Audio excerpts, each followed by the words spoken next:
우리에게 닥치는 모든 어려운 일들이 왜 왔는지를 어떻게 다 이해할 수 있겠냐 말입니다. 하나님께서 그것을 우리에게 어떻게 일일이 다 설명하고 우리가 깨달게 할 수 있겠어요? 그러니까 우리가 살아가는 동안에 어떤 일이 좋다 나쁘다고 판단하기가 우리 생각으로는 사실 다 미흡한 거예요. 우린 진짜를 알 수가 없어요. 단 하나 길이 있다면 믿음으로 아는 것뿐이에요. 하나님은 정말 살아계시고 그리고 나를 아시고 나를 구원하셨다면 하나님께서 나에게 허락하신 거예요.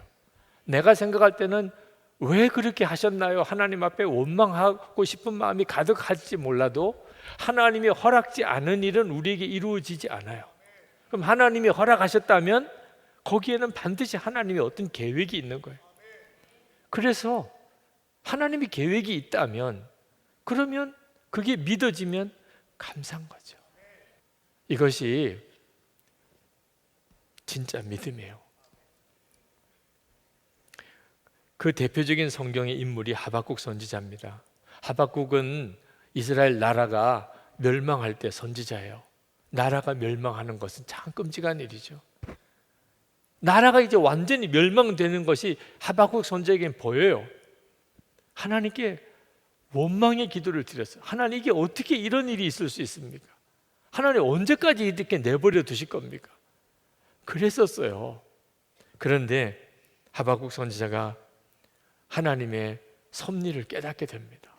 이스라엘 백성을 이 일로 인하여 깨우치고 그리고 회개하게 하고 정결하게 만들어서 다시 하나님이 이스라엘 백성을 돌아오게 하실 거예요. 그래서 지금 이스라엘 나라는 멸망할 겁니다. 그렇지만 하박국 선지자의 마음속에는 감사가 일어나기 시작했어요. 하나님, 하나님의 일을 속히 이루소서. 하나님이 하시려는 일을 하나님이 속히 이루소서. 그렇게 기도를 하게 됩니다. 도무지 감사할 게 없을 것 같은 상황인데도 감사가 나오는 거예요. 그러므로 우리에게 필요한 것은 정말 하나님을 진짜 믿는 믿음이에요.